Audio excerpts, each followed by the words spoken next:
시어머니가 찜질방에 들어가 계실 때 며느리는 장난삼아 그곳에 불을 질렀다. 저 늙은이가 얼마나 빨리 뛰는지 시험해 볼까? 며느리는 내 아들에게 소리쳤다. 이웃집 아저씨가 나를 불길 속에서 구해냈을 때 그들은 이미 삼겹살을 굽고 있었다. 나는 남편에게 전화를 걸어 단내 마디만 했다. 걔가 또 그랬어. 1시간 후 우리 별장으로 온 것은 경찰이 아니었다. 놀랄 만큼 화창한 날이었다. 가을의 숨결을 어깨너머로 느끼기 시작한 여름이 자신의 모든 보물을 식탁 위에 쏟아내는 듯한 그런 8월의 어느 날이었다. 공기는 설탕에 절인 꿀처럼 진하고 달콤했으며 백일홍과 햇볕에 잘 익은 복분자 향이 가득했다. 나는 아버지가 직접 지으신 우리 집 낡은 별장 테라스에 앉아 아들이 삼겹살을 굽는 모습을, 아니, 구우려고 애쓰는 모습을 지켜보고 있었다. 내 외아들 민준이는 이제 다 큰 성인이었지만 여전히 서툴고 충동적이며 마음이 훤히 들여다보이는 소년 같았다. 그리고 그의 곁에는 화려하고 독한 나비 같은 그의 아내 최아라가 맴돌고 있었다. 그녀는 돕지 않았다. 아라는 일처럼 시시한 것에는 절대 손대지 않았다. 그녀는 스스로 분위기라고 부르는 것을 만들 뿐이었다. 지금 그 분위기는 조용한 별장 공기를 가르는 그녀의 높은 웃음소리와 갑작스럽고 충동적인 움직임으로 이루어져 있었다. 그녀는 거의 다 익은 해바라기를 꺾어 꼬침 몇 개를 뜯어내더니 민준이의 이마에 붙였다. 나의 찬란한 불의 신. 그녀가 노래하듯 말했다. 민준이는 행복한 미소를 지었다. 그는 마치 아라가 하늘에서 내려온 기적인 양 그녀를 바라보았다. 그에게 그녀의 잔인함은 솔직함이었고 그녀의 이기심은 자신을 위해 살 줄 아는 지혜였으며 그녀의 명백한 어리석음은 삶의 가벼움이었다. 그는 눈이 멀었고 그 맹목은 그가 보고 싶지 않은 끔찍한 진실로부터 자신을 보호하기 위한 방패이자 그 자신의 선택이었다. 그리고 나는 침묵했다. 몇 년 동안 나는 침묵하는 법을 배웠다. 칭찬이라는 솜사탕 속에 숨겨진 그녀의 가시 돋친 말을 무시하고 그녀의 비꼬는 말을 쓴 약처럼 삼켰다. 나는 그를 위해, 우리 가족의 깨지기 쉬운 평화를 위해 그렇게 했다. 아라는 내가 그들을 보고 있다는 것을 알아챘다. 그녀의 미소는 더 날카로워졌고 눈은 포식자처럼 가늘어졌다.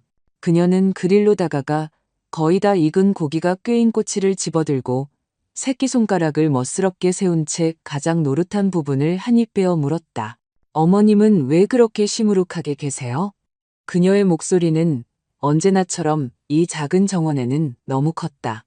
가서 찜질이나 하세요. 저희가 민준 씨랑 다 준비하고 상도 차릴게요. 쉬세요. 은퇴하신 분이잖아요. 그녀의 입에서 은퇴하신 분이라는 말은 마치 쓸모없어져 폐기 처분되는 물건을 말하는 것처럼 선고처럼 들렸다. 민준이는 민망한 듯 턱기침을 했지만 아무 말도 하지 않았다. 언제나 그랬다. 나는 자리에서 일어났다. 논쟁은 무의미했다. 그저 그녀의 즐거움에 기름을 붓는 꼴이 될 뿐이었다. 그리고 찜질방 생각은 구원처럼 느껴졌다. 우리 집 찜질방, 내 남편 이정훈이 손수 지은 곳이었다. 우리가 이 양평 땅을 처음 분양받았을 때 모든 황토벽돌에는 방부제뿐만 아니라 우리의 사랑과 희망이 스며 있었다. 안에서는 편백나무와 내가 천장에 매달아 말린 쑥과 소립 향기가 났다.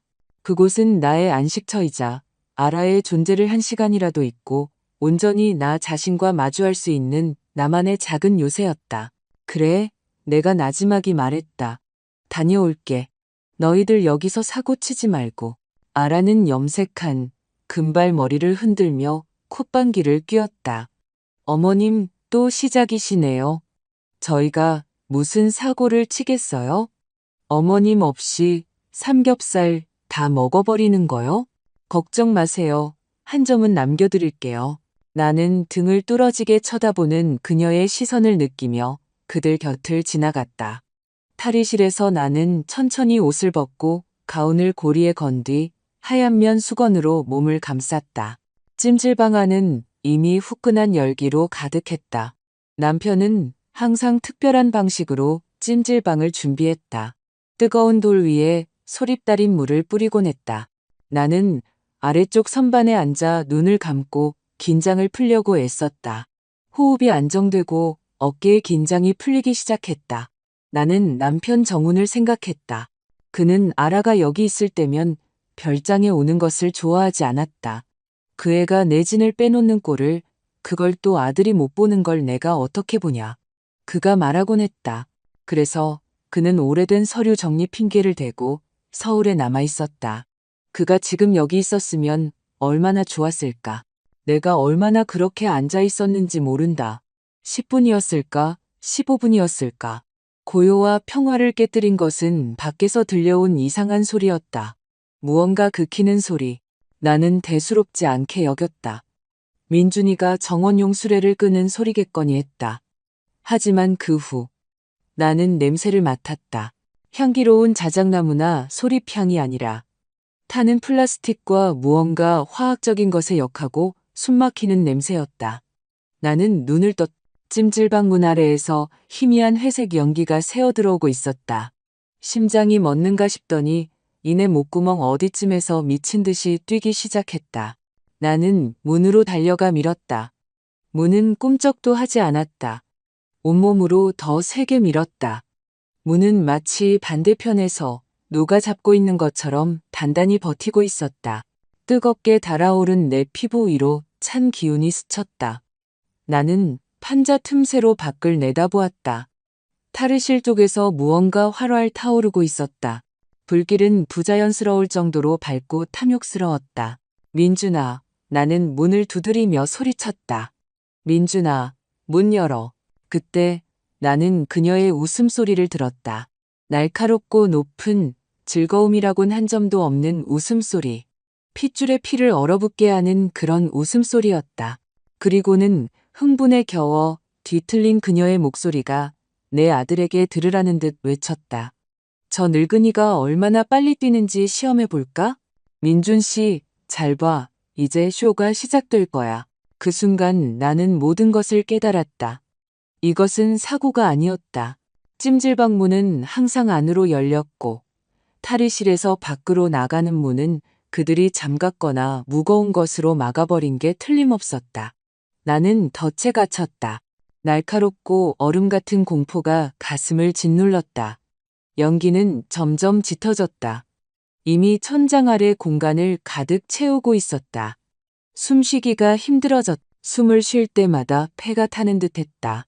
나는 천장 아래의 작은 창문으로 달려갔지만 창문은 단단히 막혀 있었다. 남편이 지난 가을에 온기가 새어나가지 않도록 못질에 막아둔 것이었다. 나는 다시 문을 두드리며 소리치고 도움을 청했다. 목이 쉴 때까지.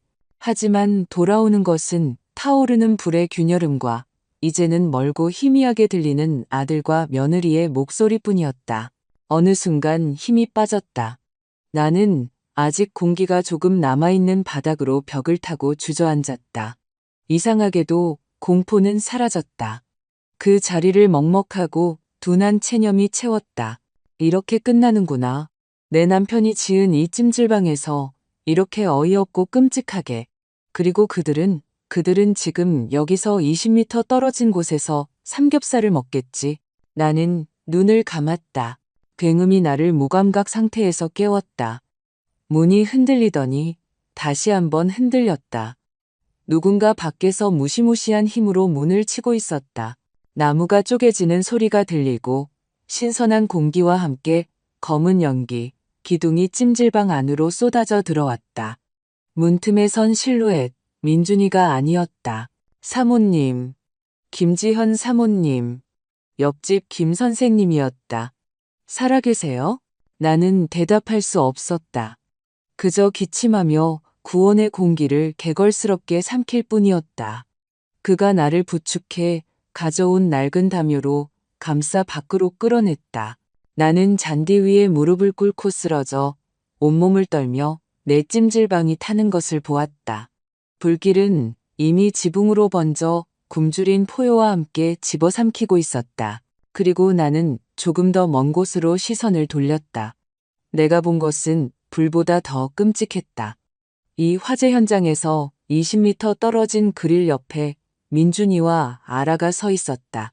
그들은 이리로 달려오지도 소리치지도 도우려 하지도 않았다. 민준이는 어쩔 줄 몰라 하며 나와 불을 번갈아 보고 그리고 아라는 그녀는 태연하게 고기 꼬치를 뒤집고 있었다. 그녀의 얼굴에는 뉘우침이나 두려움이 아닌 짜증이 서려 있었다.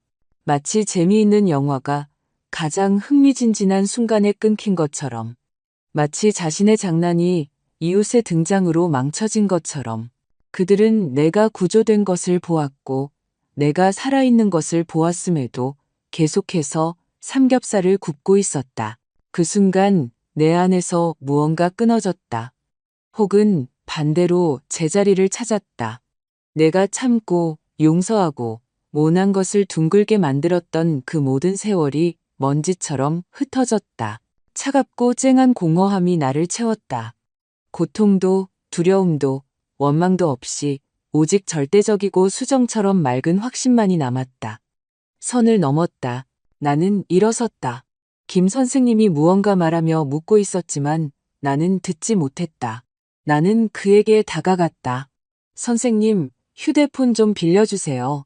내 목소리는 놀랍도록 차분하고 안정적이었다. 그는 아무것도 묻지 않고 휴대폰을 건넸다. 나는 외우고 있는 번호를 눌렀다. 내 남편의 번호였다. 그는 두 번째 신호음이 울린 뒤 받았다. 여보세요? 나는 숨을 들이마셨다. 그리고 단 네 마디를 내뱉었다. 우리가 오래전에 약속했던 게임이 끝났다는 신호였다. 걔가 또 그랬어. 수화기 너머로 침묵이 흘렀다. 단순한 침묵이 아니라 저편에서 내 남편의 머릿속 톱니바퀴가 돌아가는 소리가 물리적으로 느껴지는 팽팽하고 무거운 침묵이었다. 남편은 내가 살아있는지, 무슨 일이 있었는지, 어디에 있는지 단 한마디도 묻지 않았다. 그럴 필요가 없었다. 그 네 마디는 완벽한 보고서였다. 그 안에는 불과 아라가 넘어선 새로운 선, 그리고 나의 최종 결정이 모두 담겨 있었다. 알았다. 마침내 그가 말했다. 목소리는 진단을 확신하는 외과 의사처럼 차분하고 거의 감정이 없었다. 기다려. 그리고 전화를 끊었다. 나는 불안과 당혹감으로 나를 바라보는 김 선생님에게 휴대폰을 돌려주었다. 그의 아내인 김 사모님이 낡은 쇼를 두른 채 집에서 뛰쳐나왔다. 그녀의 얼굴은 공포로 하얗게 질려 있었다. 어머나, 지연 씨. 세상에, 우리 집으로 가요. 어서요. 그녀는 나를 재촉하며 이끌었다. 나는 그녀를 따라갔다. 다리는 내 것이 아닌 듯 저절로 움직였다. 나는 우리 별장 쪽을 보지 않았다. 마침내 도착한 소방관들이 타다 남은 찜질방 뼈대 주위에서 허둥대는 모습도 아들과 그의 아내도 보지 않았다. 나는 더 이상 그들을 보지 않았다. 그들은 내 시야의 주변부에서 흐릿한 얼룩으로 낡은 사과나무나 기울어진 울타리보다 중요하지 않은 풍경의 일부로 변해 있었다. 김 선생님 댁에서는 약 냄새와 빵 굽는 냄새가 났다. 김 사모님은 나를 낡은 안락의자에 앉히고 까슬까슬한 양모담요를 덮어주었다. 담요에서는 나프탈렌과 낯설고 평온한 삶의 냄새가 났다. 그녀는 숟가락이 설 정도로 설탕을 많이 넣은 뜨거운 차를 따라주었다. 나는 한 모금 마셨지만 맛을 느끼지 못했다.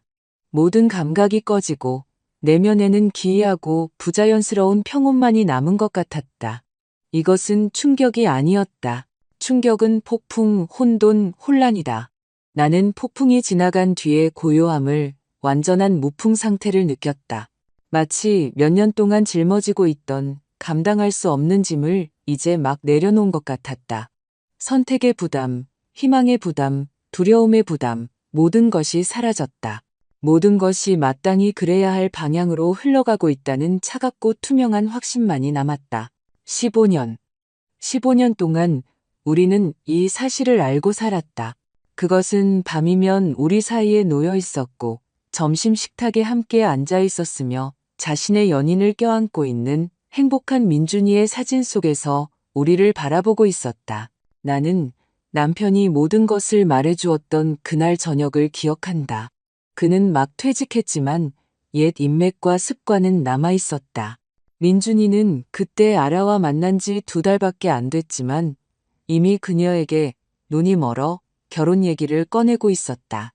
그리고 직업적 직감을 지닌 남편은 무언가 불길한 것을 느꼈다. 그는 일부러 흠을 찾으려 한 게 아니었다. 그저 옛 동료들에게 몇 통의 전화를 걸어 그 아가씨에 대해 알아봐 달라고 부탁했을 뿐이다.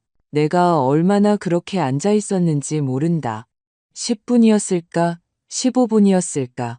고요와 평화를 깨뜨린 것은 밖에서 들려온 이상한 소리였다. 무언가 긁히는 소리. 나는 대수롭지 않게 여겼다. 민준이가 정원용 수레를 끄는 소리겠거니 했다. 하지만 그 후 나는 냄새를 맡았다. 향기로운 자작나무나 소리향이 아니라 타는 플라스틱과 무언가 화학적인 것에 역하고 숨막히는 냄새였다. 나는 눈을 떴다. 찜질방 문 아래에서 희미한 회색 연기가 새어 들어오고 있었다. 심장이 멎는가 싶더니 이내 목구멍 어디쯤에서 미친 듯이 뛰기 시작했다. 나는 문으로 달려가 밀었다. 문은 꿈쩍도 하지 않았다. 온몸으로 더 세게 밀었다. 문은 마치 반대편에서 누가 잡고 있는 것처럼 단단히 버티고 있었다. 뜨겁게 달아오른 내 피부 위로 찬 기운이 스쳤다. 나는 판자 틈새로 밖을 내다보았다. 탈의실 쪽에서 무언가 활활 타오르고 있었다. 불길은 부자연스러울 정도로 밝고 탐욕스러웠다. 내 남편은 그런 사건을 수십 건이나 다뤄봤다. 그는 경찰 보고서의 행간을 읽고 완벽하게 조작된 알리바이 속에서 거짓을 꿰뚫어 볼 줄 알았다. 그는 비공식적인 서류처를 만들었다. 서류 사본, 녹음된 대화, 사람들이 경찰에게는 두려워서 하지 못했지만 오랜 지인인 그에게는 털어놓은 증언들이 담겨 있었다. 그는 반박할 수 없는 증거를 손에 넣었다. 나는 숨을 들이마셨다. 그리고 단 4마디를 내뱉었다. 우리가 오래전에 약속했던 암호, 게임이 끝났다는 신호였다. 걔가 또 그랬어. 그리고 우리는 기다리기 시작했다. 우리는 그 서류철을 금고에 그 비밀을 우리 마음 가장 깊은 곳에 묻었다. 우리는 희망했다. 오, 얼마나 희망했던가. 그것이 젊은 날의 실수이기를. 끔찍하지만 단 한 번의 사건이기를. 민준이 곁에서 그녀가 변하기를. 우리 아들의 사랑이 그녀 안에 인간적인 무언가를 깨울 수 있기를. 우리가 얼마나 순진했는지 우리 이제 어떡하죠? 나는 그때 그에게 물었다. 온몸이 얼어붙는 것을 느끼며 그는 지친 눈으로 나를 바라보며 대답했다. 아무것도, 일단은 아무것도. 지금 이걸 민준이에게 보여주면 녀석은 믿지 않을 거야. 우리가 자기 행복을 망치려 한다고 생각하겠지. 우리를 증오하게 될 거고. 우린 아들을 잃게 될 거야. 하지만 우리는 약속했다. 어느 날 유난히 역겨운 그녀의 행동 후에 남편이 말했다. 만약 그녀가 언젠가 다시 선을 넘는다면 우리의 평온이 아니라 생명이나 건강을 위협하는 짓을 한다면 당신은 내게 전화해서 딱 한마디만 해야 해. 걔가 또 그랬어. 그러면 나는 희망의 시간이 끝났다는 걸 알게 될 거야. 그 전화는 도움을 요청하는 비명이 아니었다. 그것은 판결의 집행이었다. 이 연극에서 내 역할은 끝났다. 나는 버튼을 눌러야 하는 사람이었고 나는 그 버튼을 눌렀다. 이제 남편과 그의 방식이 게임에 들어설 차례였다. 그녀 같은 자들과 평생을 싸워온 사람의 방식. 소음 없이, 감정 없이, 정확하고 최종적으로. 나는 김 선생님 댁 안락의자에 앉아 창밖을 보며 기다렸다. 그들은 내 주위를 맴돌며 음식을 권하고 청심환을 권했지만 나는 고개를 저었다. 그들은 내가 겪은 공포 때문에 충격 상태에 빠졌다고 생각했다. 그들은 내가 평생 이렇게 차분하고 집중했던 적이 없다는 것을 이해하지 못했다. 나는 그저 기다렸다. 김 선생님이 부른 경찰은 지금쯤 정신이 없을 것이라는 걸 알았다. 민준이는 불행한 사고에 대해 뭔가 더듬거릴 것이고 아라는 연극처럼 두 손을 비비며 놀란 척할 것이다. 그들은 거짓말하고 둘러댈 것이며 아마도 동네 파출소 순경은 그들을 믿어줄지도 모른다. 그건 중요하지 않았다. 그들의 작은 연극은 서막에 불과했다. 진짜 연극은 이제 곧 시작될 것이었다. 세월이 흘렀고 해가 갈수록 나는 그녀 안에 괴물이 잠들어 있지 않다는 것을 알았다. 그저 더 교활해졌을 뿐. 그녀의 잔인함은 사소한 것들에서 드러났다. 내 생일 파티 드레스에 우연히 쏟은 와인. 손님들 앞에서 내 나이를 두고 한 농담. 우리가 10원 한 푼 아껴 모으는 것을 알면서도 민준이에게서 받아내는 비싼 선물들. 아들은 아무것도 눈치채지 못했다. 그는 행복했고 우리는 그의 그 깨지기 쉽고 인공적인 행복을 깨뜨리지 않기 위해 침묵했다. 나는 담요를 옆으로 치우고 일어섰다. 김 사모님이 놀란 눈으로 나를 보았다. 지연 씨, 어디 가요? 이제 가봐야 해요. 내가 말했다. 정말 감사했습니다. 나는 그들의 집을 나섰다. 우리 별장으로 가지 않았다. 그저 모든 것이 잘 보이는 그 집 대문 옆에 서서 지켜보았다. 내 차례는 끝났다. 이제 나는 관객일 뿐이었다. 나는 남편이 모든 것을 말해주었던 그날 저녁을 기억한다. 그는 막 퇴직했지만 옛 인맥과 습관은 남아있었다. 민준이는 그때 아라와 만난 지 2달밖에 안 됐지만 이미 그녀에게 눈이 멀어 결혼 얘기를 꺼내고 있었다. 그리고 직업적 직감을 지닌 남편은 무언가 불길한 것을 느꼈다. 그는 일부러 흠을 찾으려 한 게 아니었다. 그저 옛 동료들에게 몇 통의 전화를 걸어 그 아가씨에 대해 알아봐 달라고 부탁했을 뿐이다. 아라는 현관 계단에 팔짱을 낀 채 서 있었다. 그녀는 대화에 참여하지 않았다. 그저 연극이 끝나기를 기다릴 뿐이었다. 그녀의 얼굴에는 지루함과 짜증이 엿보였다. 두려움도 후회도 아닌 그저 망쳐버린 저녁에 대한 짜증. 파출소장의 차가 모퉁이로 사라지자 그녀는 아들 쪽은 쳐다보지도 않았다. 여름 원피스 주머니에서 휴대폰을 꺼내 차가운 화면 불빛으로 얼굴을 비추며 무언가를 들여다보기 시작했다. 그녀의 모든 태도는 드디어 저 성가신 파리들이 날아갔군이라고 말하는 듯했다. 굉음이 나를 무감각 상태에서 깨웠다. 문이 흔들리더니 다시 한번 흔들렸다. 누군가 밖에서 무시무시한 힘으로 문을 치고 있었다. 나무가 쪼개지는 소리가 들리고 신선한 공기와 함께 검은 연기 기둥이 찜질방 안으로 쏟아져 들어왔다. 문틈에 선 실루엣, 민준이가 아니었다. 나는 이웃집 대문 옆 늙은 라일락나무 그늘 아래 서서 타는 냄새가 짙게 밴 차가운 저녁 공기를 들이마셨다. 여기서 우리 별장에서 일어나는 모든 일이 선명하게 보였다. 소방차는 좁은 길에서 어설프게 방향을 틀어 작별 인사처럼 붉은 등을 깜빡이고는 굉음을 내며 떠났다.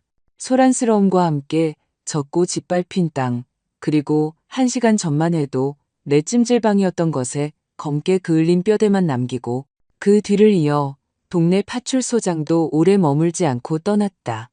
나는 민준이가 차까지 그를 배웅하며 무언가 뜨겁고 더듬거리며 설명하는 것을 보았다. 그는 손을 휘저었다. 그의 자세는 뉘우침과 안타까움의 화신이었다. 나는 그의 모든 움직임을 알고 있었다. 그것은 자신이 가장 좋아하는 역할, 즉 다른 사람의 행동의 결과를 수습하는 사람 역할을 하는 민준이었다. 아무 말도. 민준이가 한숨을 내쉬었다. 김 선생님이 그러는데 충격받아서 자기들 집에 앉아 계신데 다행히 히스테리는 안 부리셨나 봐. 히스테리? 참 편리한 단어였다. 그들은 자신들이 마음에 들지 않는 나의 모든 반응을 그 단어로 설명할 수 있었다. 나의 침묵, 나의 눈물, 조심하라는 나의 부탁. 모든 것이 히스테리였고 늙은이의 변덕이었다. 그렇게 생각하는 것이 더 쉬웠다. 진실의 눈을 들여다보는 것보다 아버지한테 전화했어. 민준이가 조금 더 작은 목소리로 말했다. 그의 목소리에는 처음으로 진정한 불안의 기미가 스쳤다. 김 선생님한테서 휴대폰 빌리는 거 봤어. 아라는 콧방귀를 뀌며 휴대폰을 집어넣었다. 그래서 뭐, 무서워? 아버지가 지금 당장 와서 벌이라도 세울까봐? 민준 씨, 애처럼 굴지 마. 전화했으면 한 거지. 맨날 아버지한테 일러 바치잖아. 뭐가 새로운 일이라고. 그녀는 그에게 다가가 손가락으로 그의 뺨을 쓸었다. 곧 당신의 무서운 국정원 출신 아버지가 달려오겠지. 그 얼음 같은 눈으로 날 쳐다보고 안전에 대해 설교나 늘어놓을 거고, 당신 엄마는 모욕당한 여왕님 표정으로 앉아있을 거고, 우리는 고분고분 고개를 끄덕이고 150번은 사과하겠지. 내일 당신은 보상으로 시답잖은 찻잔 세트 같은 거나 사다 줄 거고, 일주일이면 다 잊힐 거야. 우리가 이걸 처음 겪는 것도 아니잖아? 민준이가 그녀에게 다가가 지친 듯 손으로 머리를 쓸어 넘겼다. 일단은 넘어간 것 같아. 그의 가라앉은 목소리가 들렸다. 그릴에서 튄불씨가 벽 옆에 있던 낡은 걸레에 옮겨 붙었다고 했어. 전선이 합선됐다고도 하고. 아무거나 둘러댔지. 그는 그냥 기록하고 갔어. 불행한 사고라고 하더라. 3년 전 아라가 할머니에게서 물려받은 곡가구 서랍장 위의 실수로 레드와인 한 병을 통째로 쏟았던 일이 기억난다. 민준이는 그때 밤새 얼룩을 닦았고 다음 날에는 비싸게 주고 산 번쩍이지만 영혼 없는 새 서랍장을 가져왔다. 아라는 웃었다. 어머님, 그 낡아 빠진 것 때문에 뭘 그렇게 속상해 하세요? 대신 이제 현대적인 가구가 생겼잖아요. 민준이는 그녀를 경외하는 눈빛으로 바라보았다. 내 아내는 얼마나 가벼운 사람인가. 낡은 것에 집착하지 않아.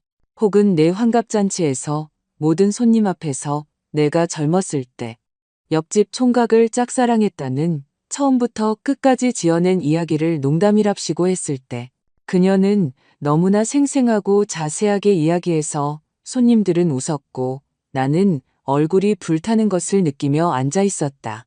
저녁에 민준이는 내게 말했다. 엄마, 왜 그래? 아라는 그냥 모두를 즐겁게 해주고 싶었던 거야. 걔의 유머 감각이 좀 그렇잖아. 매번 그들은 똑같은 시나리오를 연기했다. 그녀는 역겨운 짓을 저지르고 그는 내 감정을 폄하하며 그녀를 변명했다. 나는 아들을 잃지 않기 위해 모욕을 삼켰다. 그리고 그들은 자신들의 무죄를 확신했다. 그리고 지금 그들은 이 연극의 반복을 기다리고 있었다. 단지 무대 장치가 더 커졌을 뿐이다. 망가진 서랍장 대신 불타버린 찜질방. 모욕적인 농담 대신 살인 미수.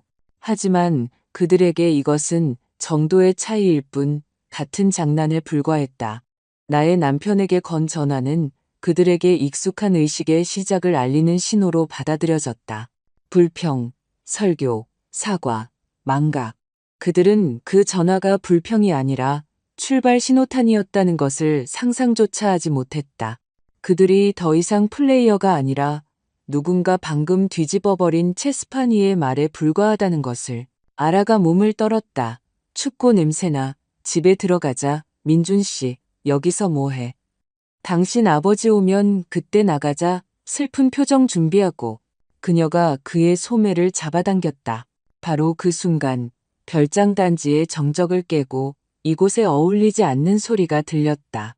낡은 차의 덜컹거림도 오토바이의 굉음도 아닌 강력한 엔진의 균일하고 포식적인 울음소리.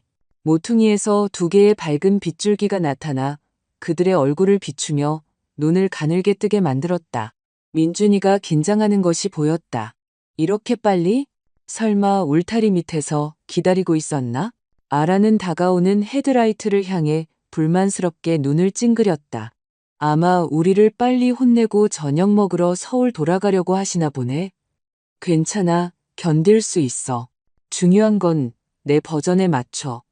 이건 불행한 사고였고, 엄마는 언제나처럼 과장하는 거야.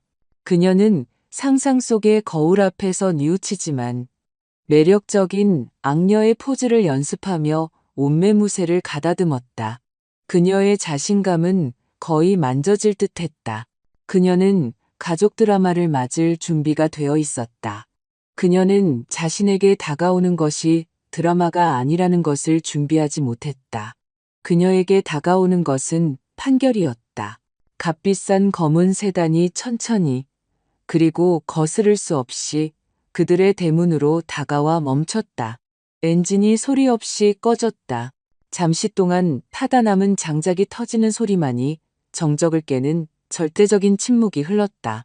헤드라이트는 꺼지지 않고 마치 두 배우를 밝게 비추는 무대 중앙에 세워둔 것처럼 계속 그들을 비추었다. 그들은 익숙하고 예측 가능한 남편의 얼굴을 보리라 기대하며 어두운 창문을 바라보았다. 하지만 운전석 문이 열리고 차에서 내린 것은 그가 아니었다. 남자는 키가 크고 어깨가 넓었으며 우리 소박한 별장 단지를 배경으로 우주선처럼 이질적으로 보이는 완벽하게 재단된 어두운 정장을 입고 있었다. 그는 천천히 차를 돌아 걸었고 그의 비싼 가죽 구두가 자갈을 밟는 소리가 찾아온 정적 속에서 유난히 크게 들렸다. 그는 경찰도 공무원도 아니었다. 그의 몸가짐, 고개를 드는 방식에서 절대적인 포식자의 자신감이 느껴졌다. 그는 오는 사람이 아니라 강림하는 사람이었다. 민준이가 불안한 듯 한 걸음 앞으로 나섰다. 그의 당혹감은 거의 만져질 듯했다. 그의 머릿속에 있던 그토록 익숙하고 이해하기 쉬웠던 시나리오가 방금 찜질방과 함께 타버렸다.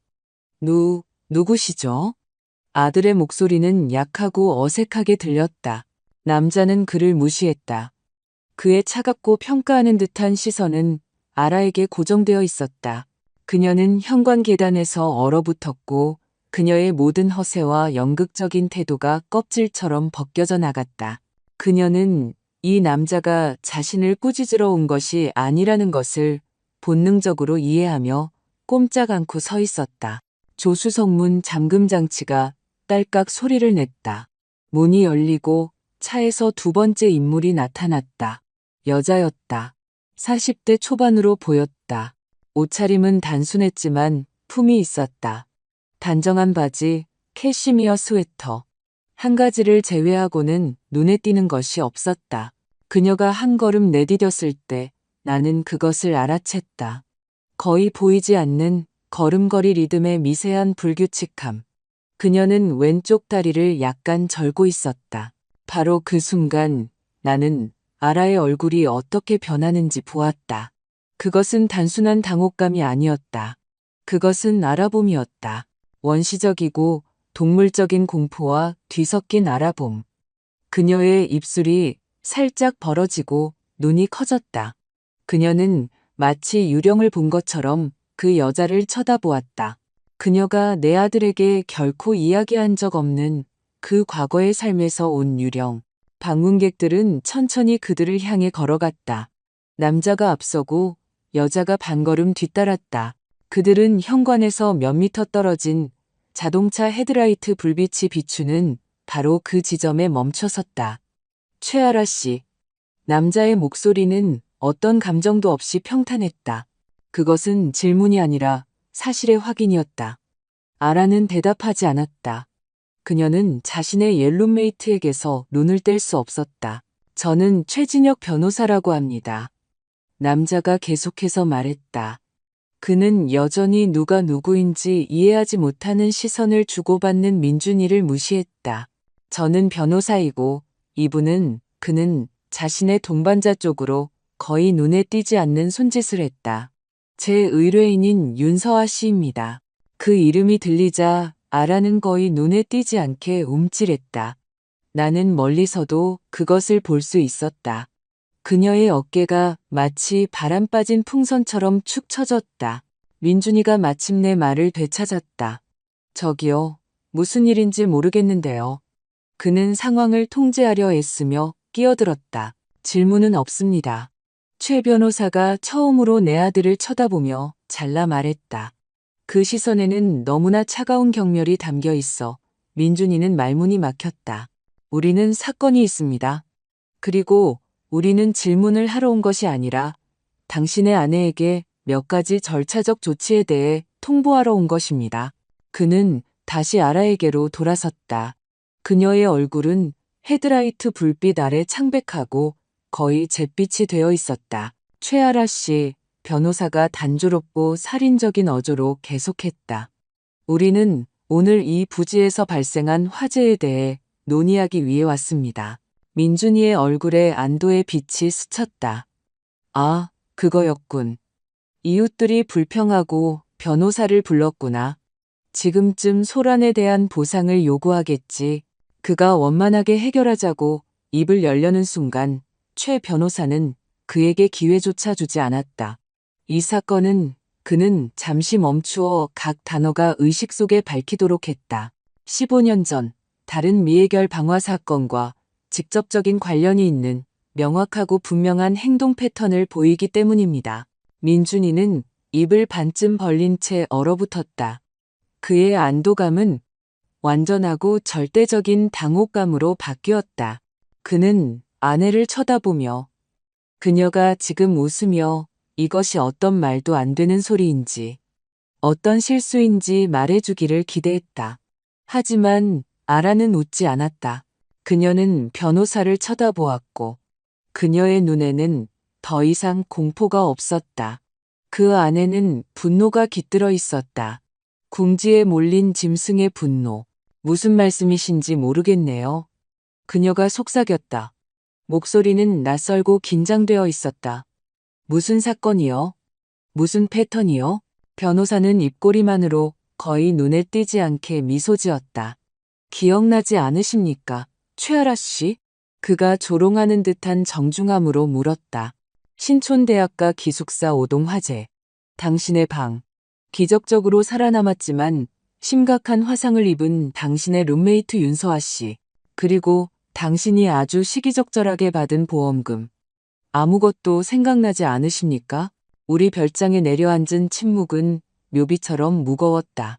귀뚜라미조차 입을 다물었다.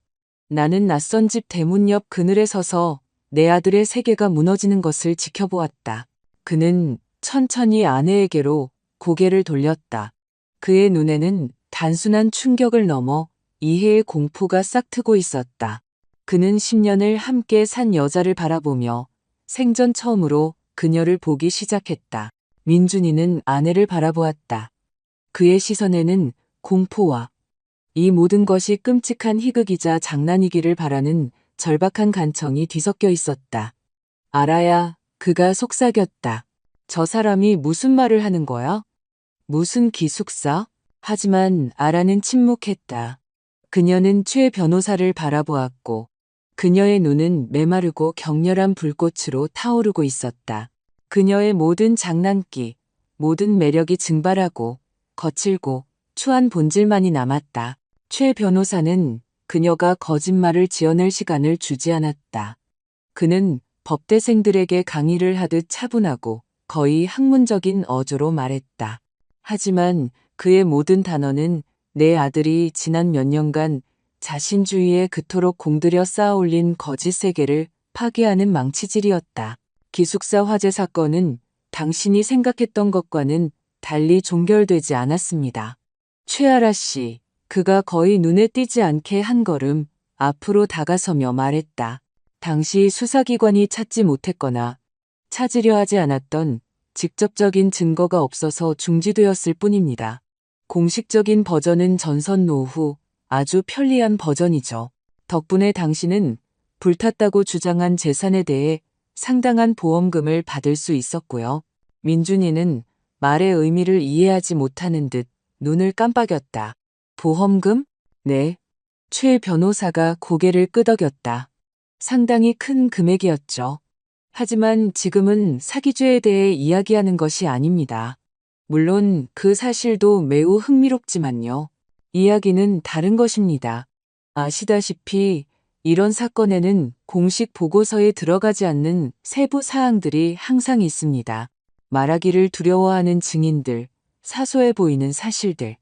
하지만 때로는 이 세부 사항들을 하나의 그림으로 맞출 줄 아는 사람이 나타나기도 하죠. 변호사는 잠시 멈췄다. 그의 시선은 내가 그늘에 서 있어 거의 보이지 않았음에도 불구하고 내 쪽으로 스쳐 지나갔다. 그는 내가 여기 있다는 것을, 내가 듣고 있다는 것을 알았다.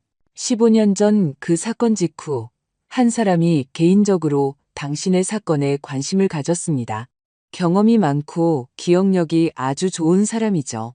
당신의 시아버지 이정훈 씨 말입니다. 아버지의 이름이 언급되자 민준이의 얼굴이 일그러졌다. 그는 변호사에게서 나에게로, 그리고 다시 변호사에게로 시선을 옮겼다. 그의 눈에는 절망적인 혼란이 일렁였다. 그는 여전히 자신의 현실의 파편들을 걸어모으려 애쓰고 있었다. 우리 아버지가요? 그가 힘겹게 말했다. 아버지가 왜요? 아버지는 아무 말씀도 안 하셨어요.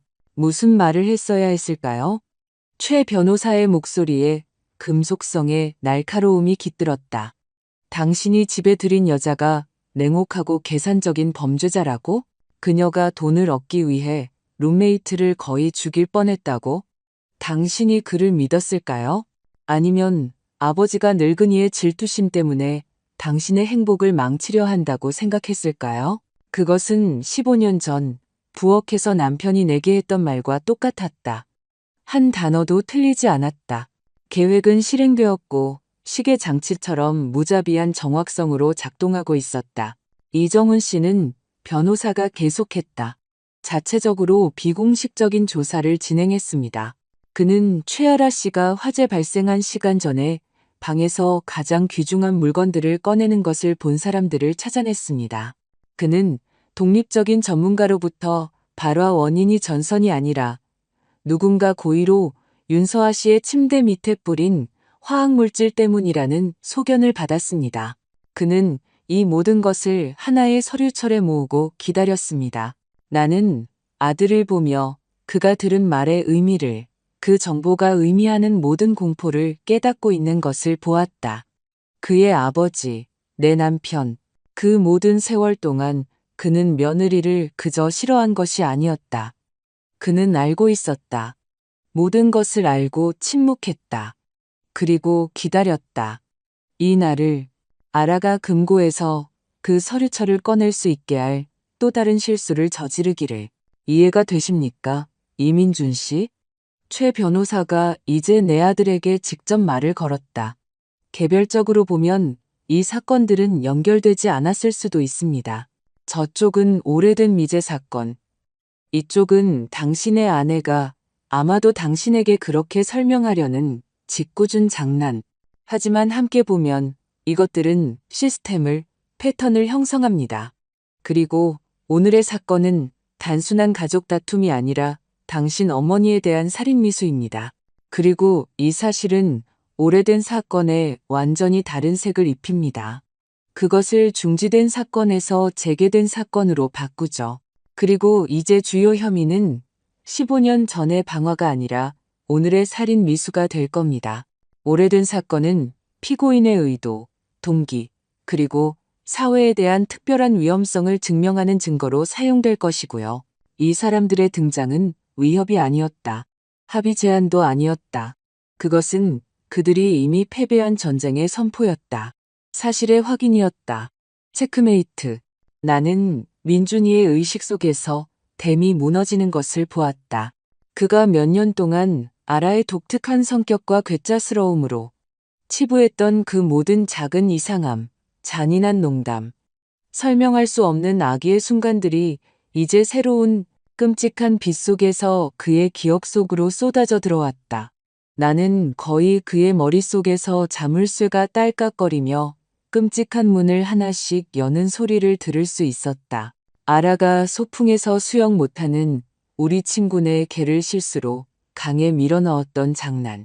그때 겨우 구조했다. 민준이는 내가 별일 아닌 걸로 호들갑 떤다며 소리쳤다. 아라는 그냥 발을 헛디뎠을 뿐이라고. 중요한 발표를 앞둔 동료의 커피에 설사약을 넣었던 장난. 그때 민준이는 그녀의 짓궂음을 감탄하며 함께 웃었다. 그녀가 가족 저녁 식사에서 가장 친한 친구의 굴욕적인 비밀을 폭로한 후 그 친구가 그녀와 절교했을 때의 솔직함.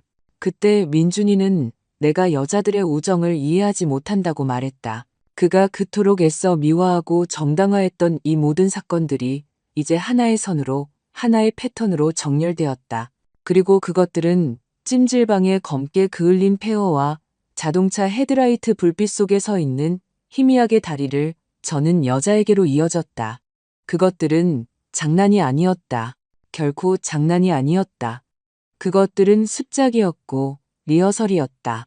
그의 시선은 변호사의 얼굴에서 아내의 얼굴로 천천히 옮겨갔다. 그는 오랫동안 탐색하듯 그녀를 바라보았다. 마치 처음 보는 사람처럼. 그러고 나서 그는 질문을 던졌다. 조용하고 거의 소리 없는, 그래서 더욱 끔찍한 질문. 그가 모든 것을 이해했다는 것을, 그의 세계를 지탱하던 가장 중요한 거짓말이 방금 드러났다는 것을 보여주는 질문이었다. 보험금, 그가 입술만으로 말했다. 그 돈, 우리 아파트 첫 계약금이었지, 맞아? 그 질문은 공기 중에 떠올랐다. 조용하고 단순하며 살인적인 질문이었다. 어떤 비난보다 더 끔찍했다. 그 안에는 분노가 아니라 끔찍한 깨달음의 시작이 담겨 있었기 때문이다. 돈, 그들의 행복한 가정생활의 기반, 그들의 아늑한 보금자리, 민준이의 자부심의 대상. 이 모든 것이 다른 사람의 고통과 화상 위에 세워진 것이었다. 아라는 자신이 그를 잃고 있다는 것을 깨달았다. 그녀의 가장 중요한 보호막, 그녀의 살아있는 방패를 잃고 있었다. 그리고 그녀는 즉시 태도를 바꿨다. 차가운 분노의 가면이 사라지고 모욕당한 순수함의 표정이 그 자리를 대신했다. 그녀의 목소리가 떨렸다. 민준 씨, 어떻게 그럴 수 있어? 어떻게 이 사람들 말을 믿을 수 있어? 거짓말이야. 이건 음모라고. 당신 아버지는 항상 날 미워했어. 우리 사이를 이간질하려고 이 사람들을 보낸 거야. 그녀는 그에게 한 걸음 다가가 손을 뻗어 그를 만지고 그를 익숙한 거짓의 고치 속으로 되돌리려 애썼다. 그래, 보험금은 받았어. 하지만 그건 다 타버렸기 때문이야. 내 물건, 내 노트, 전부 다. 서아야, 그녀는 옛 룸메이트에게로 돌아섰고 그녀의 목소리에는 눈물이 글썽였다. 서아야, 말해줘. 끔찍한 사고였다고 말해줘. 우리 친구였잖아. 처음으로 변호사 옆에 서 있던 여자가 입을 열었다. 그녀의 목소리는 크지 않았지만 너무나 맑고 단단해서 알아와 내가 숨어있던 라일락 나무의 잎사귀 소리마저 잠재웠다. 친구? 윤서아가 되물었다. 그 한마디에 너무나 많은 비통함과 냉기가 담겨 있어. 나는 몸을 떨었다. 우리가 친구가 아니게 된 건 화재 한 달 전이었어.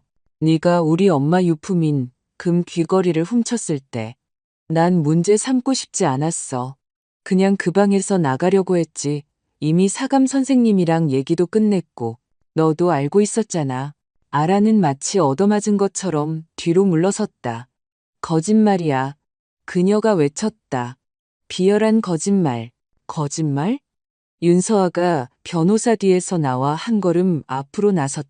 헤드라이트 불빛이 그녀의 얼굴을 비추었고 나는 그녀의 목, 스웨터깃 바로 가장자리에 있는 가늘고 희끄무레한 흉터를 보았다. 오래된 화상의 흔적이었다. 거짓말은 네가 수사관한테 내가 담배를 피우다 잠드는 일이 잦았다고 말한 거지. 내가 담배 안 피우는 거 넌 잘 알았잖아.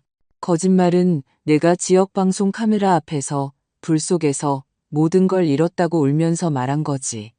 바로 전날 내가 네가 큰 가방 2개를 당시 남자친구 집으로 옮기는 걸 봤는데도 윤서아의 모든 단어는 아라의 갑옷을 녹이는 염산 방울 같았다.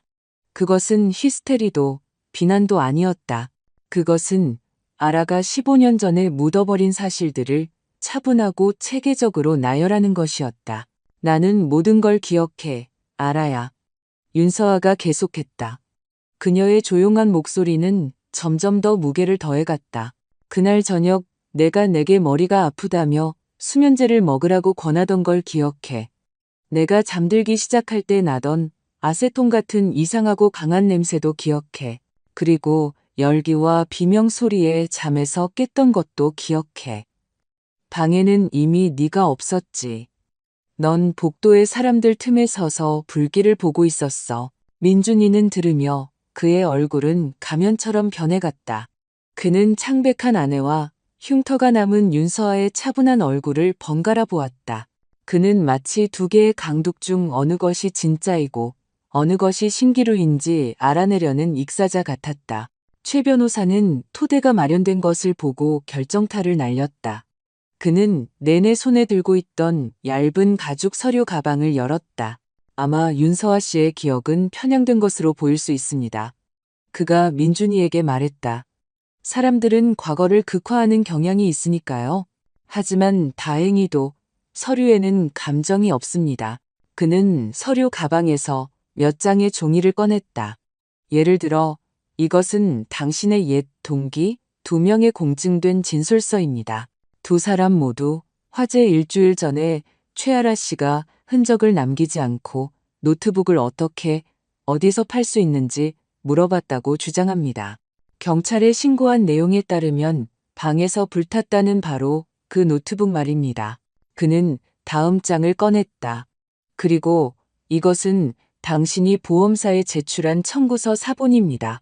아주 흥미로운 문서죠. 특히 불탄 물건 목록이요. 예를 들면 밍크코트, 6월의 대학 기숙사에서 말이죠. 흥미롭지 않습니까? 당시 수사관은 이것에 주목하지 않았지만 법정에서는 매우 시사적인 세부 사항이 될 겁니다. 그가 말하는 동안 나는 아들을 보았다. 나는 그의 머릿속에서 고통스러운 작업이 진행되고 있는 것을 보았다. 그는 아내에 대한 믿음의 마지막 파편에 매달리고 있었지만 변호사가 제시하는 사실들은 그의 손에서 그 파편들을 쳐내는 파도와 같았다. 밍크코트. 민준이가 5년 전에 직접 그녀에게 선물한 것이었다. 그는 15년 전 가난한 집안의 여대생에게는 밍크코트가 있을 수 없었다는 것을 잘 알고 있었다. 그리고 그때 최 변호사는 마지막 서류를 꺼냈다. 그리고 마지막으로 가장 흥미로운 것입니다. 바로 그 보험증권 사본과 최아라 씨의 계좌로 자금이 입금된 은행 거래 내역서입니다. 그리고 여기 그는 다른 종이를 덧붙였다. 당신 남편 명의로 아파트를 구입한 등기부등본입니다. 첫 계약금은 당신이 보험금을 수령한 지 정확히 3일 후에 지불되었습니다. 금액은 10원 단위까지 일치합니다. 그것이 끝이었다. 나는 민준이의 눈에서 그것을 보았다. 그는 아라를 보았고 그의 시선에는 더 이상 사랑도, 의심도, 연민도 없었다. 오직 차갑고 불타버린 공허함만이 있었다. 그는 완전히 낯선 타인을 보는 것처럼 그녀를 보았다. 그는 몸 전체를 그녀에게로 돌리고 자신의 질문을 반복했다. 하지만 이번에는 질문이 아니라 판결처럼 들렸다. 아파트 자금, 그 여자 돈이었구나. 맞지? 그 사람 화상 입고 받은 돈으로. 맞지, 알아야? 그는 소리치지 않았다. 거의 속삭이듯 조용히 말했다. 그리고 그 속삭임에서는 너무나 죽음 같은 냉기가 느껴져서 아라마저도 평생 처음으로 진정으로 두려워하는 것 같았다. 그녀는 모든 것이 무너졌다는 것을 깨달았다. 15년 동안 쌓아 올린 거짓의 벽이 먼지로 무너졌다. 차갑고 반박할 수 없는 사실들이 그녀를 파괴했고 그때 그녀는 자신에게 남은 유일한 것을 그녀는 자신의 마지막이자 가장 강력한 무기, 즉 내 아들의 사랑에 의지했다. 한순간에 그녀는 변신했다. 궁지에 몰린 포식자에서 희생자로. 그녀의 얼굴은 절망으로 일그러졌다. 눈에서는 진짜 굵고 쓴 눈물이 쏟아져 나왔다. 그녀는 손가락 튕기는 것만으로도 그런 눈물을 흘릴 수 있었다. 그녀는 민준이에게 달려들어 그의 셔츠를 붙잡고 그의 가슴에 얼굴을 묻었다. 민준 씨, 내 사랑, 저 사람들 믿지 마. 그녀의 목소리는 흐느낌에 갈라지고 끊어졌다. 그래, 내가 그 돈 받았어. 하지만 우리를 위해서 그랬어. 오직 우리를 위해서. 그녀는 눈물로 젖고 슬픔으로 일그러진 얼굴을 그에게 들어 올렸다. 헤드라이트 불빛 아래 그녀는 어리고 겁에 질렸으며 필사적으로 보호가 필요한 모습이었다. 그것은 그가 수백 번이나 속았던 이미지였다. 나는 어리고 어리석었어. 당신을 너무 사랑했어. 우리만의 집, 우리만의 삶이 있기를 바랐어. 당신이 떠날까봐, 당신을 잃을까봐 두려웠어. 그 화재는 사고였어. 맹세해. 하지만 돈을 받을 기회가 생겼을 때 나는 우리가 결코 함께할 수 없을까봐 두려워서 거짓말을 했어. 당신을 위해서, 우리 미래를 위해서 그랬어. 그것은 거장의 연기였다. 그녀의 말에는 약간의 진실과 끔찍한 거짓이 너무나 단단한 매듭으로 얽혀 있어 아무나 풀 수 없을 정도였다. 그녀는 그의 죄책감, 그의 남성적 자존심, 그녀의 보호자이자 구원자가 되려는 그의 습관을 압박했다. 그녀는 그를 공범으로 만들려고 범죄의 공범이 아니라 그 범죄를 정당화하는 공범으로. 자기야, 저 사람들 거짓말이라고 말해줘. 그녀가 속삭였다. 그녀의 입술이 그의 귀에 거의 닿을 뻔했다. 오늘 화재는 그냥 불행한 사고였다고 말해. 우리가 그리를 조심하지 않았다고. 엄마는 그냥 놀라셨을 뿐이라고. 다 오해한 거라고. 제발, 민준 씨, 우리는 가족이잖아. 100년 전에 내가 저지른 실수 때문에 저 사람들이 우리 삶을 망치게 두지 않을 거지? 당신은 날 사랑하잖아. 그것은 그녀의 마지막 승부수였다. 올인이었다. 그녀는 그의 맹목적인 사랑이라는 낡고 익숙한 베일을 그에게 씌워 그가 다시 한번 그녀와 나머지 세상 사이에서 선택하도록 강요하려 했다.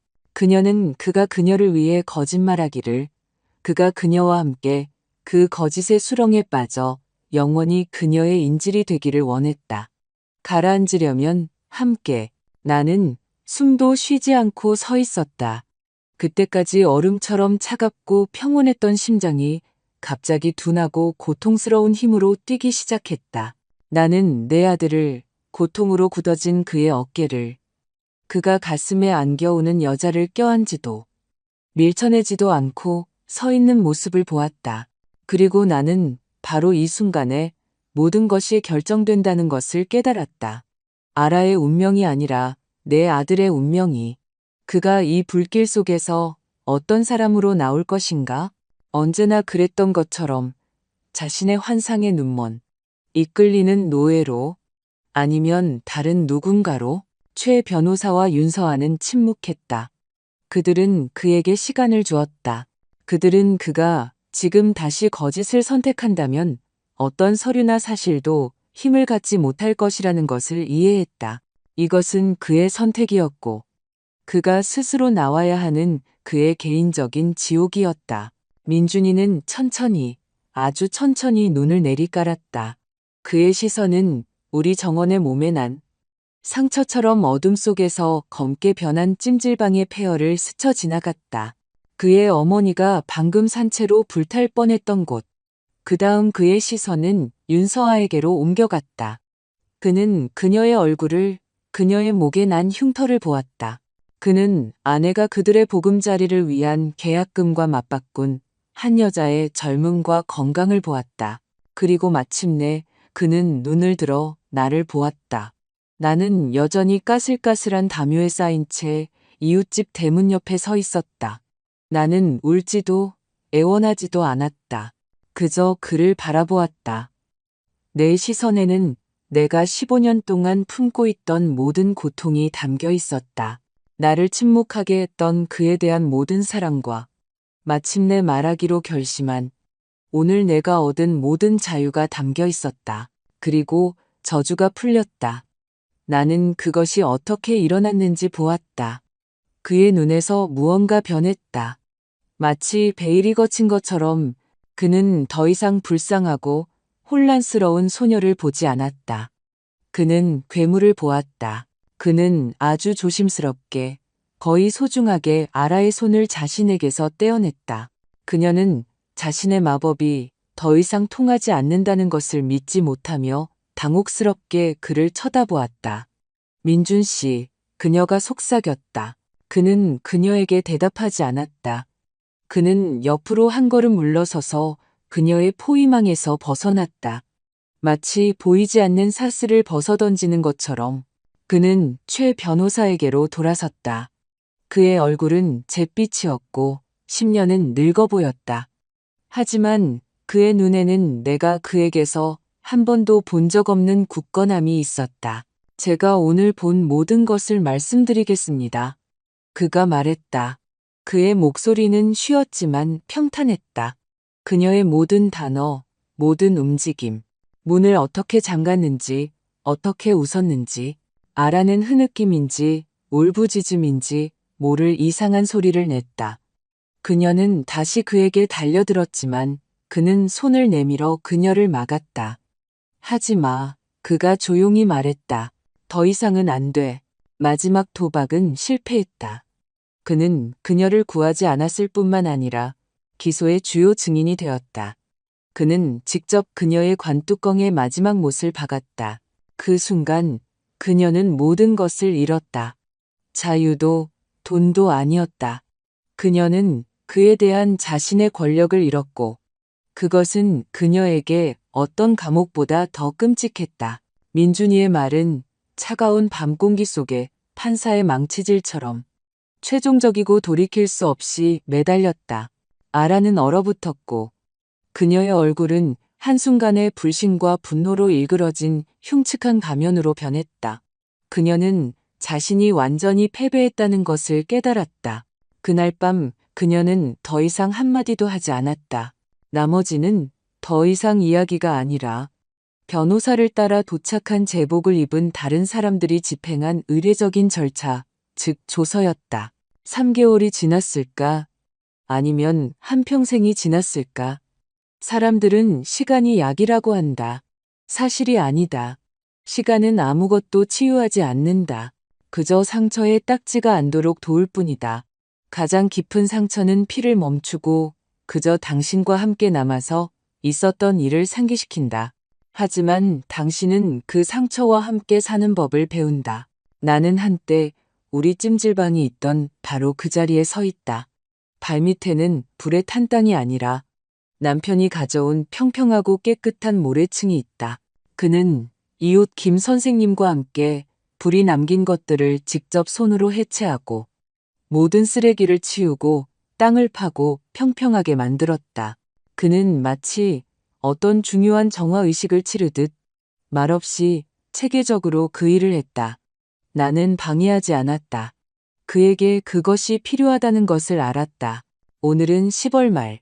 공기는 차갑고 수정 같으며 젖은 낙엽과 밤이면 이미 웅덩이를 얼리는 첫서리 냄새가 난다. 별장 단지는 텅 비었다. 거의 모든 이웃이 도시의 아파트로 돌아갔다.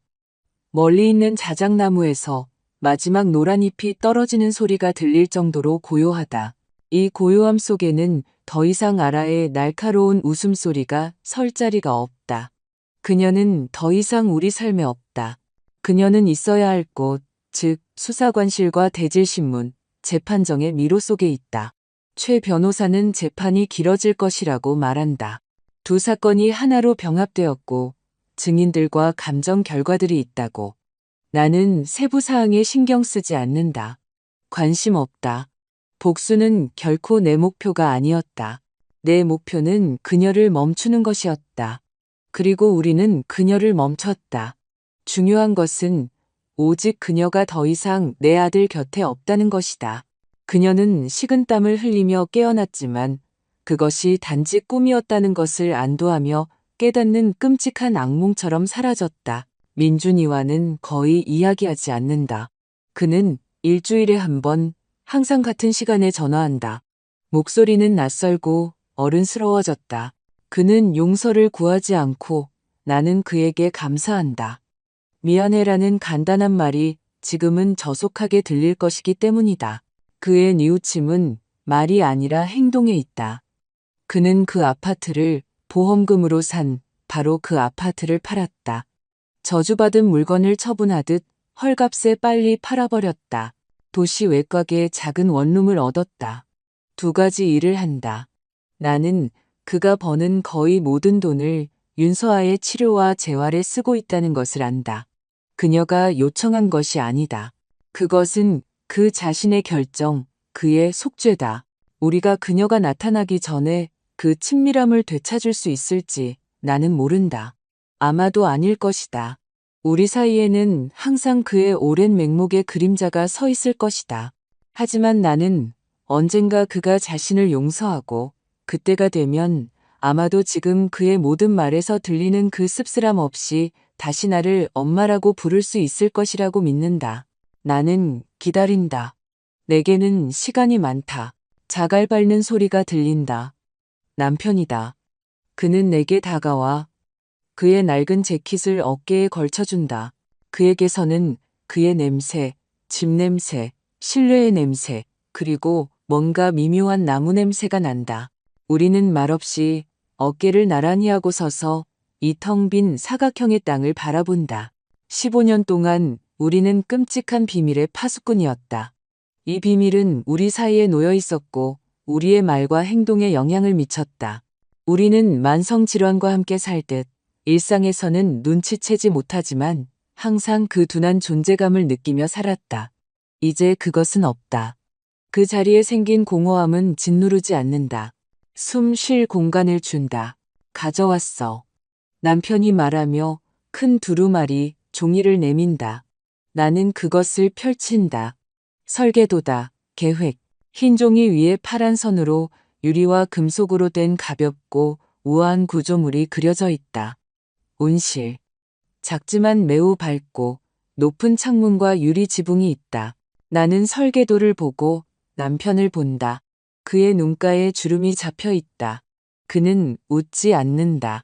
그저 40년 전 우리가 처음 만났을 때처럼 따뜻하고 평온하게 나를 바라본다. 새로운 걸 심자. 그가 간단히 말한다. 그리고 이 세 단어에 우리의 모든 미래가 담겨 있다. 과거로의 회귀도 무언가를 바로잡으려는 시도도 아닌 깨끗하게 정리된 곳에 완전히 새로운 것을 창조하는 것. 태양을 향해 뻗어나갈 살아있는 무언가.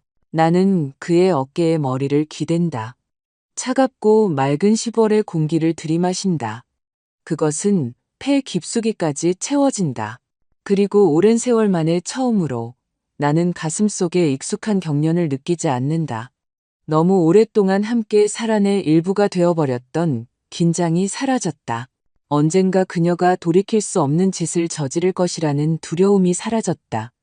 말하지 못한 것의 무거움이 사라졌다. 우리는 더 이상 어두운 비밀의 수호자가 아니다.